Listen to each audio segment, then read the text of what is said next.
What's up, Taiwan? I'm Eric Al, bringing you the news this Saturday afternoon. Former U.S. Ambassador to the United Nations, Nikki Haley, says that it's the U.S. that needs Taiwan, not the other way around. Speaking here in Taipei, she says Washington should do more to prevent a conflict in the region. Jaime Ocon was there. Former U.S. Ambassador to the United Nations and Republican presidential contender Nikki Haley says the war in Ukraine is a wake-up call for what could happen to Taiwan. Addressing the media here in Taipei, she says that it's important for the world and the U.S. to not get distracted about the threats facing Taiwan, highlighting China as the biggest threat. Brushing off comments from Trump about Taiwan not paying enough for its defense, she thinks that the U.S. needs to do more to offer help to deter a conflict in the Taiwan Strait. I think the United States should immediately increase its training that we do with the Taiwanese military on all aspects. I also think that we should increase the amount of weapons that we send to Taiwan so that they can be prepared. Haley has been in Taiwan for the past few days, speaking at a forum here in Taipei, advocating for Taiwan to become an observer in the UN, also meeting with President Lai Ching-te. Her visit comes just a few months before the U.S. presidential elections. Haley, once a presidential contender, has thrown her support behind Donald Trump, as she thinks he is the better choice for the U.S. to show strength in the face of China's aggression. In your speech at the Kamala Forum, you kind of made a case for a heavy U.S. presence in the world, pointing to alliances, strengthening alliances and support for Ukraine and Taiwan. And endorsing Donald Trump for president, he seems to have maybe different views on that issue, but do you think a second Donald Trump presidency would bring the U.S. closer to that role that you're envisioning rather than a Harris administration would? So it's not what I think, it's what I witnessed. And what I know is that we did show American strength in the world. And you saw that we pushed back against China. What I would assume is Kamala Harris is going to do exactly what Joe Biden has done. When Hamas invaded Israel, when Russia invaded Ukraine, where was Kamala Harris? She was in the Situation Room right next to Joe Biden. She was there making the exact same decisions. Those decisions have made the world less safe. Haley says that the goal of her trip is to show the United States why Taiwan matters, pointing to the country's leading semiconductor industry and management of the COVID-19 pandemic. At the end of the day, she says it's not that Taiwan needs the United States, but that the United States needs Taiwan. Annie Shre and Jaime Ocon in Taipei for TaiwanPlus. U.S. citizens living here in Taiwan have gathered in support of U.S. Democratic presidential candidate Kamala Harris. Now, even though they live outside of the U.S., they say they still have a huge stake in the elections. Tifting Wong reports. The U.S. Democratic National Convention just ended after a lively 4 days, and now about a dozen Americans living in Taiwan have gathered to watch highlights from the event. They played speeches from Democratic presidential nominee Kamala Harris, her running mate Tim Walz, and party heavyweights, including former President Bill Clinton and former Democratic nominee Hillary Clinton. Now, many of the attendees have not lived in the U.S. for years, but they say that this year's election is of special importance to them. So you need a candidate who's looking forward, who wants to make things better, and not dwell on the past, not dwell on their own petty grievances and stuff like that. And so she's a forward-looking candidate. Funny, over the time I've been in Taiwan, it's kind of been an inverse relationship between Taiwan growing more democratic, and in the States I've seen a trend where it's become less democratic. And if the two countries both want to grow together and have stronger relations, they both need to be strong democracies. And only the democracy is going to come to the help of Taiwan. I mean, I think there's nothing more important in this election than the future of the American democracy and the American experiment, and the choice could not be more clear. There's so many issues that are important in this election. I think the first and foremost is restoring abortion rights to ensure that every woman can make her own choices about her body with her doctors and not with politicians. I think second is ensuring that the American experiment and democracy is strong. The U.S. election, it's actually have a very strong global effects around the world, especially for Taiwan. The security situation in Taiwan depends on, the U.S. has a stable system and a stable political system. So actually, if we can contribute to some effort to that end. There are over 11,000 Americans living in Taiwan, and the event organizers also shared information on how to register to vote by mail. Now, although this event was small, they're hoping that their candidates' momentum can grow at home and abroad ahead of November's elections. Justin Wu and Tiffany Wong in Taipei for TaiwanPlus. China has lifted a long-standing travel ban that barred its tourists from visiting Taiwan's outlying Matsu Islands. Although this only applies to travelers from Fujian province, people in Matsu hope that it's a sign of things and business opportunities to come. Sandy Chi has the details. For the first time in years, tourists from the eastern Chinese province of Fujian will be able to travel to Taiwan's outlying Matsu Islands, located just 19 kilometers off their coast.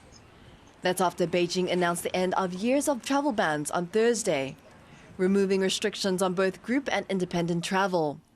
The first visitors from China arrived in Matsu the next day, and Taiwan is preparing to welcome more. 在下个月开始，我们马祖的服务中心也将正式来开始运作。台湾政府一直采取就是开放的态度，那整个关键和阻碍当然在对岸，那所以我们希望所谓交流是有来有往。 Meanwhile, as Chinese tourists eye trips to the Matsu Islands, residents on Taiwan's other outlying islands, Jinmen, located just 2 kilometers from China, are also hoping to soon welcome a wave of holidaymakers. 应该有机会在近期呢能够来成型。大陆旅客到金门旅行一直以来都是金门最大的境外旅客来源。 It's been years since Taiwan last hosted Chinese tourists. China banned independent travel to Taiwan in 2019, citing the poor relationship between their governments. Then group travel was suspended in 2020 due to the COVID-19 pandemic. For Taiwan's part, its Mainland Affairs Council says they will continue to welcome Chinese visitors and the tourism dollars they bring to both its main and outlying islands. Chris Ma and Sandy Chi for TaiwanPlus. New footage from the Philippines shows a Chinese fighter jet firing flares near one of its aircraft in the disputed South China Sea. The Philippine aircraft was conducting a routine patrol in the sea on Thursday, close to an island controlled by China. Footage shows what the Philippines says are military sites on that island, as China tries to enforce its claims in the region, which are not internationally recognized. A Chinese fighter came within 15 meters of the plane.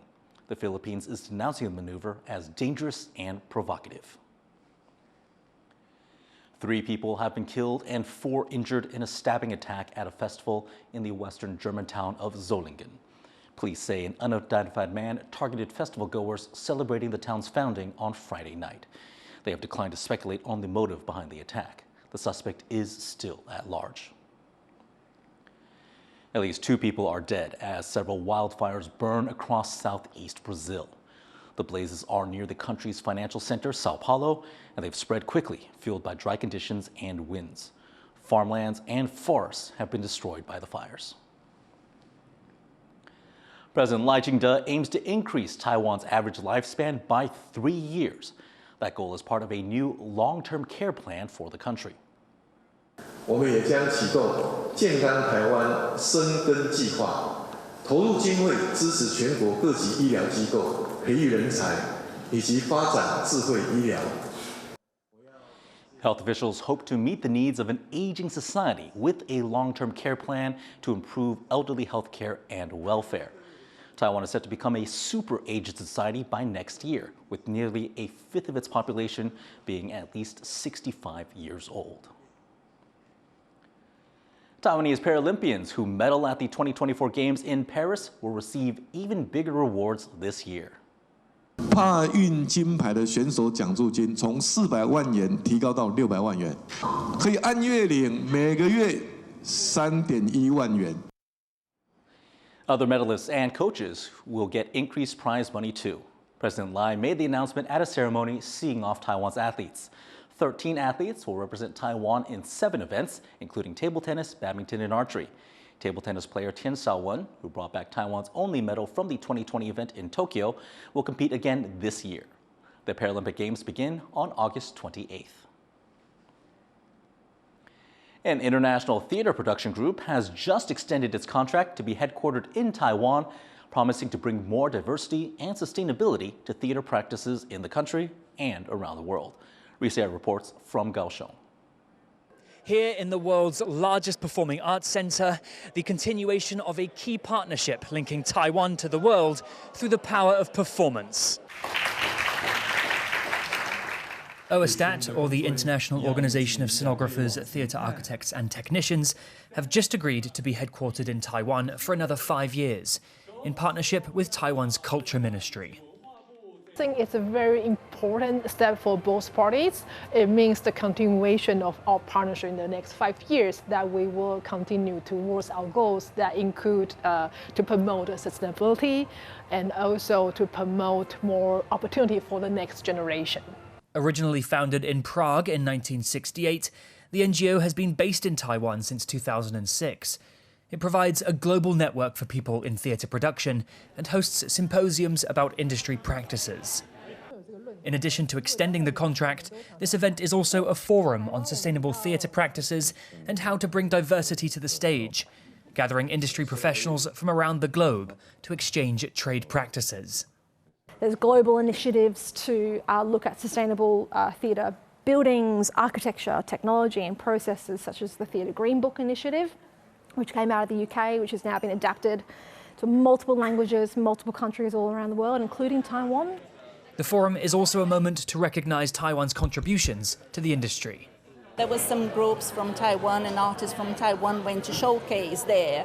I was absolutely amazed how they was using already some cutting-edge technology and using motion capture for the dance and involving the audience. was beautiful.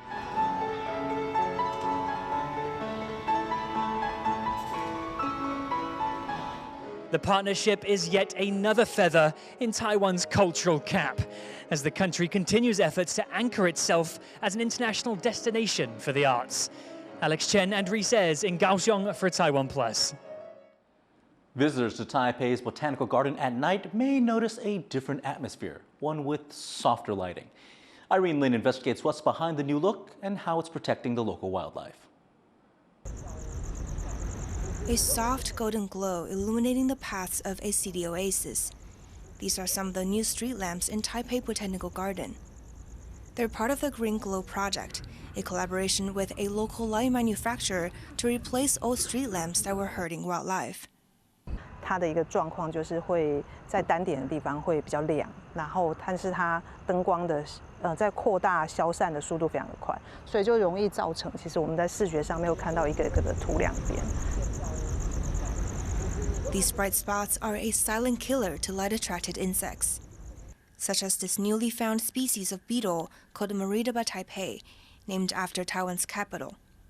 Contact between the beetle's coat shells and the heated glass of the old-style lights is a deadly combination, and the architecture of the lights also creates problems. 因为昆虫在这边嘛，蝙蝠或者是一些鸟类，它其实是吃昆虫。它为了要捕捉昆虫，这里有昆虫，它就会跑过来。那可以看到这个其实还有柱子，然后再加上这边还是凸起来，它其实飞过来的时候，它就很容易撞到。Keeping both its wildlife and human visitors safe at night is a priority of the garden, as parts of it are open at night for people to enjoy bits of nature in urban life. What often gets ignored in this nightfall crisis, however, are the plants. Many of them that grow on trees rely on these nocturnal insects to survive.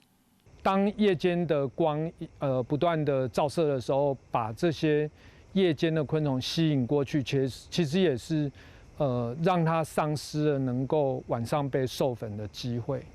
The new lamps may be a solution. They stand much taller than the old landscape lights and give off a softer glow, so as not to attract bugs while keeping the roads well lit for pedestrians. 3000K 以下的这样子低色温的灯，已经是普遍上面大家认为是比较不容易吸引昆虫的。那我们现在这一批新的灯具呢，我们现在甚至于是用到2700K 的灯具。那这样子的灯具其实是还蛮有效的，是让昆虫聚集的状况是更明显的下降。The garden has also applied the new bulbs to street signs, helping humans and nature coexist in the heart of Taipei. James Lin and Irene Lin for TaiwanPlus. Thanks for joining us today here on What's Up Taiwan. Finally, watch as hundreds of sea lions take over a California beach. I'm Eric Gao, and we'll see you again later.